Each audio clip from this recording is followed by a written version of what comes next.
অক্সিজেনাস morning তোমাদের কাছে চলে আসলাম, যদিও এখনও চা বানানো হয়নি। এইমাত্র মায়ের কাছে গেছিলাম আজকে সকালবেলা। এমনি তো প্রতিদিন যেটা হয়, মেয়ে সকালবেলায় স্কুলে যাওয়ার পথে মায়ের হাগিসটা চেঞ্জ করে দিয়ে যায়, কিন্তু আজকে মেয়ে পারেনি, যেহেতু আজকে ওদের প্যারেন্টস টিচার্স মিটিং, আর প্যারেন্টস টিচার্স মিটিং মানে শাড়ি পরতে লাগে। তো শাড়ি টাড়ি পরে ও বললো, মা আমি আজকে আর ন্যাপি চেঞ্জ করতে পারিনি, তুমি একটু দাদিকে গিয়ে ন্যাপি চেঞ্জ করে দিয়ে আসো। এই একটা আমার খুব কষ্টের কাজ, ভীষণ পেনফুল আমার কাছে ন্যাপি চেঞ্জ করা। তো যাই হোক, তোমার এইমাত্র গেলাম, গিয়ে দেখলাম না মায়ের ন্যাপি শুকনো আছে, মা বাথরুম করেনি। তো আমি বললাম, তুমি বাথরুম হয়নি তোমার? তখন বলছে যে আমি ভয়ের চোটে জল খাচ্ছি না। কেন? বলে ওই যে হাগিস চেঞ্জ করতে হবে বলে। তাই বললাম, সে কী কথা, তুমি যেভাবেই হোক তোমার তো চেঞ্জ করে দেওয়া হচ্ছে, তাহলে তুমি জল খাচ্ছ না কেন? জলটা খাও। তারপরে সেই ভেউ ভেউ করে কেঁদে দিল যে হ্যাঁ আমাকে তোরা দেখছিস না। বিশ্বাস করো, সব সময়ের জন্য থাকছি। কালকে শুধু অ্যাটেন্ডেন্ট টেস্ট ছিল, তাই জন্যে একটু রিলিফ ছিল, কিন্তু অ্যাটেন্ডেন্ট আমরা রাখছি না, বড্ড বেশি টাকা। আর সেই হিসেবে মায়ের কোনো মানে মাকে সেরকমভাবে কিছু করতে লাগছে না। তো আমি আর দিদি ডিসিশন নিলাম, থাক, অ্যাটেন্ডেন্ট রাখবো, তারপরে মেসেজিংয়ের লোক রাখবো, এতটা পেরে উঠবো না। সামনে দিদির ছেলের বিয়ে, তারও একটা খরচা আছে। তো সেই চিন্তা ভাবনা করে আমরা অ্যাটেন্ডেন্ট অফ করলাম। আর তাছাড়া এতটাই মার ঘরটা ছোটো, তো ও যে হাত পা ছড়িয়ে শোবে বসবে সেটারও জায়গা হচ্ছে না, টানা বসে থাকতে পারে। তো যাই হোক, অ্যাটেন্ডেন্ট করলাম। তো সকালবেলা অ্যাটেন্ডেন্ট অফ করে দিলাম। সকালবেলা আমি উঠে গেলাম, আমি গেলাম এই জাস্ট 8:15-20 নাগাদ। গিয়ে মাকে মুখ ধুইয়ে দিলাম, চোখ মুখ কুলকুচি করলো, সেই মুখ কুলকুচি করিয়ে দিলাম, চোখ মুখ ধুইয়ে দিলাম। তারপরে বসালাম, উঠিয়ে বসালাম, মুখটুক পরিষ্কার করে দিলাম, করে দিয়ে তারপরে তোমার বললাম চা খাবে? তা বললো হ্যাঁ। তো আমি লিকার চা বানিয়ে দিলাম, লিকার চার সাথে একটা বিস্কুট নিল, একটা বিস্কুট। কালকে আমার কাছে সুজি রুটি খেতে চেয়েছে, যে আমাকে একটু সুজি রুটি বানিয়ে দিবি। তো আমি আজ সকালবেলা মেয়ের যখন টিফিন করলাম তখনই মার জন্যে সুজি রুটি বানিয়ে দিচ্ছি। আর কালকে রাতে যে পনির একটু মার জন্য আলাদা করে রেখেছিলাম, সেই পনির মাকে দিলাম, সুজি রুটি আর পনির দিলাম। আজকে মা দিদির সকালে জলখাবারটা দিতে হবে না। তো এই প্রাথমিক কাজটা আমি করে আসলাম, মায়ের মুখ টুক ধুইয়ে চা ফা খাইয়ে দিয়ে আসলাম। এবার হলো সকালবেলার যে জলখাবারটা, সেটা তো আমি আজকে দিয়েছি, দিদি এসে খাইয়ে দেবে, ওষুধটাও খাইয়ে দেবে। দুপুরবেলার খাবারটা জন্য হয়তো আমি যাব, দিদি খাবারটা রান্না করে দেবে। আর ভালো লাগে না, বাইরের একটা ডগি এসছে, তো ওরা চিৎকার করছে, কি বলবো আর।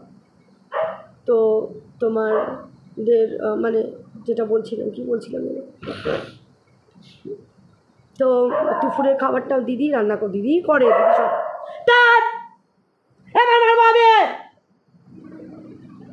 দিদি সকালে জল খাবার দেয়, দুপুরে খাবার দেয়, মানে দিদি মায়ের খাবারটা সব দেয়। তো যাই হোক, দিদি করবে। আমি দিদিকে বলে রেখেছি, যখন দুপুরের খাবারটা দিদি যখন দেবে তখন এটা যেন ডাকে, আমি যাব। তো এই হলো অবস্থা। এখন কী করবো বুঝে পাচ্ছি না। সে কান্নাকাটি করছে, সব সময় তো তার কাছে থাকতে পারছি না। এবার রাত্রিবেলাটা কী করে থাকবো? সে আজকেও কমপ্লেন জানালো যে আমি একভাবে শুয়ে আছি, আমি পাশ ফিরতে পারছি না, আমাকে কেউ আচ্ছা রাত্রিবেলাটা তো থাকাটা সম্ভব নয়, পারছি না। আর রাত্রিবেলা কোনো লোক যে রাখবো, সেই তো একই ব্যাপার। আমাদের তো টাকাটাও একটা ব্যাপার হয়ে গেছে, একটা বড় ফ্যাক্টর হয়ে গেছে।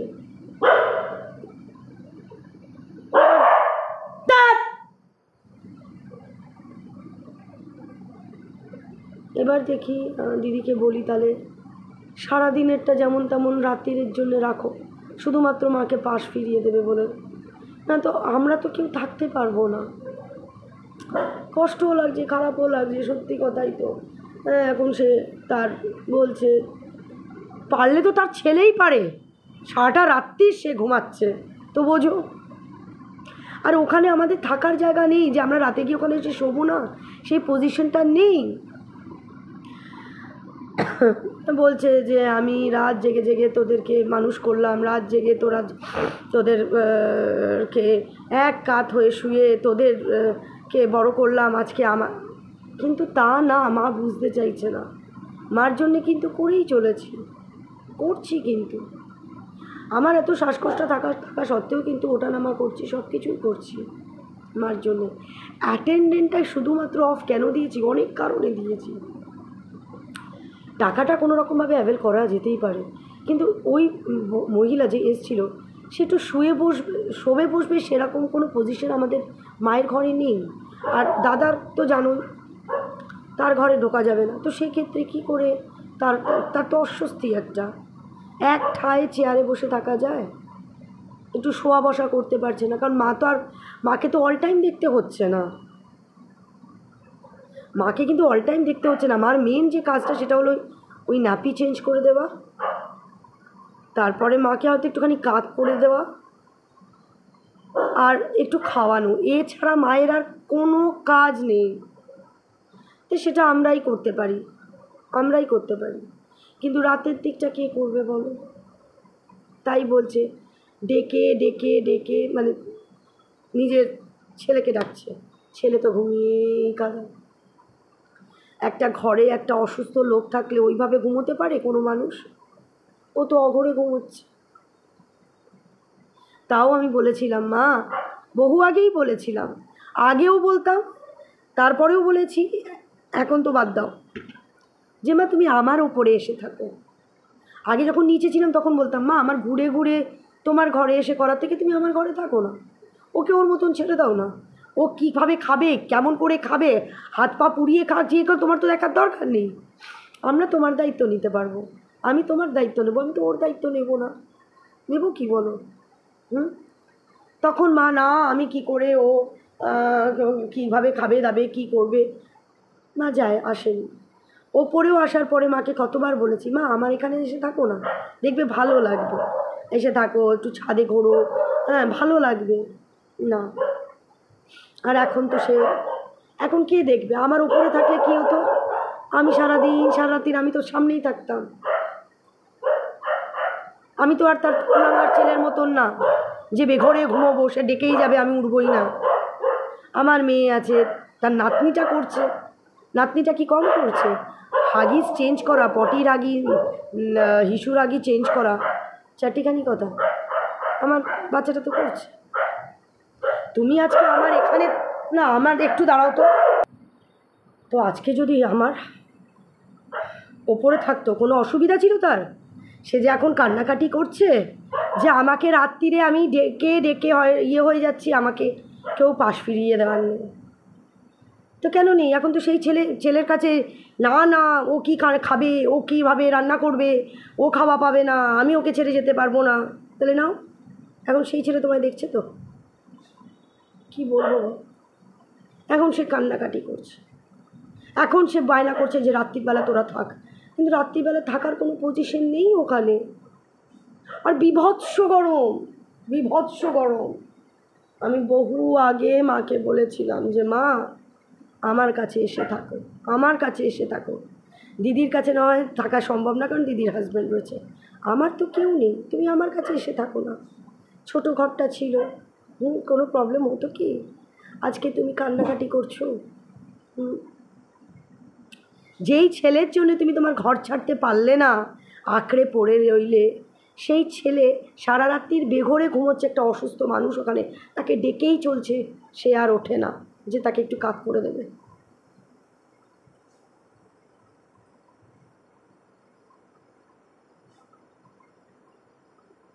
মা যে কী পাপ করেছিল আমি জানি না, ঠাকুর দেবতা এত করেছে ভাবা যায় না, মরতেও ঠাকুর দেবতা করেছে, তা আজকে ঠাকুর দেবতা দিচ্ছে তার ফলটা। আর এখন এমন অবস্থা তাকে উপরে ওঠানোও সম্ভব নয়, অসম্ভব ব্যাপার তাকে উপরে ওঠানো।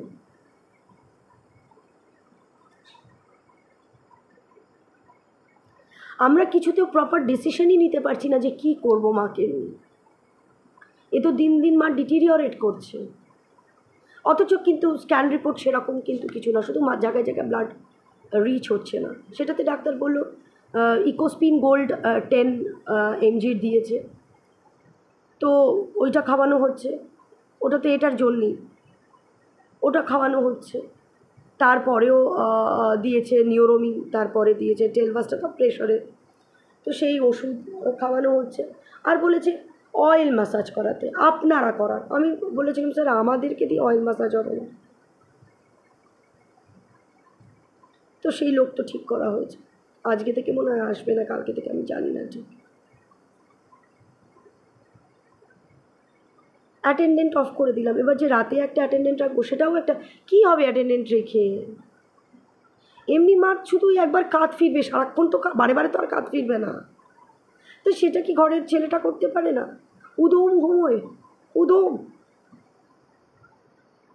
কিছু বলার নেই। রীতিমতো অশান্তিতে ভুগছি, এই অশান্তি আর ভালো লাগছে না। 8 দিন, আজকে 9 দিন হলো মার এরকম অবস্থা। গত বৃহস্পতিবার থেকে কাল বৃহস্পতিবার 8 দিন, আর আজকে 9 দিন। এখনই আমরা এরকম করছি, জানি না কতদিন কি দুর্ভোগ আছে মার কপালে। মার কপালে দুর্ভোগ মানে তার সাথে সাথে আমাদেরও দুর্ভোগ আছে। এত কষ্ট পাচ্ছে, কান্নাকাটি করছে, কমপ্লেন জানাচ্ছে। আমি বিশ্বাস করো আমি ওপর নিচ করতে পারি না, তাও কষ্ট করে করছি। এই তো সকালবেলা গিয়ে করে আসলাম, শুধু জলখাবারের সময় বললাম, জলখাবারটা দিয়ে আসলাম, বললাম মা আমি আর জলখাবারের সময় আসবো না, আমি দুপুরবেলায় আসবো।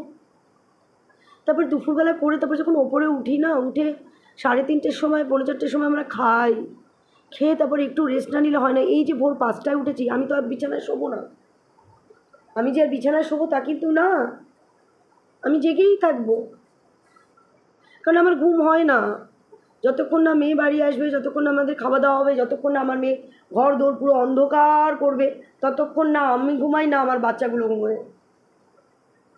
সেই ঘুম থেকে উঠতে উঠতে সন্ধে 6:30 7টা। তারপর উঠেই এঁঠো বাসনগুলো, যা দুপুরবেলা খাবার বাসনগুলো মেজে বাচ্চাদের ভাত আর মাংস করে আবার আমি নিচে যাই, গিয়ে ওখানে 1.5-2 ঘন্টা আমি থাকি, দিদি থাকে, তারপরে আমার পিসি পাশে আছে, দোলা থাকে, গল্প গুজব করি। তারপরে আমি যেই উপরে উঠে আসি, মেয়ে নিচে যায়। মেয়ে রাতের খাবারটা খাইয়ে, ওষুধ খাইয়ে, নাপি চেঞ্জ করে, দাদিকে শুইয়ে তারপর মেয়ে উপরে ওঠে 11টা 11:30-র সময়। তো এই তো আমাদের এখন ডেলি রুটিন হয়েছে। তোমরা প্লিজ প্রে করো যাতে আমার মা ভালো হয়ে যায়, প্লিজ প্রে করো। রিপোর্ট যখন ডাক্তার বললো শুনে আমাদের খুব ভালো লাগলো, বোধহয় মা ঠিক হয়ে যাবে, কিন্তু এই তো দেখছি আস্তে আস্তে আস্তে আস্তে আস্তে। আমাকে জয় বলছিল সেদিনকে, দিদি এই সমস্ত পেশেন্ট কিন্তু আস্তে আস্তে ডিটিরিওরেট করে। আর মায়ের চামড়া এত পাতলা হয়ে গেছে, এখন তো বিছানায় যে শুয়ে আছে সবসময় তো পেছনটা ঘষা খাচ্ছে, এবার তো বেড সোর হয়ে যাবে, আমরা তো এই ভয় পাচ্ছি। হ্যাঁ চলো, লাভ ইউ অল।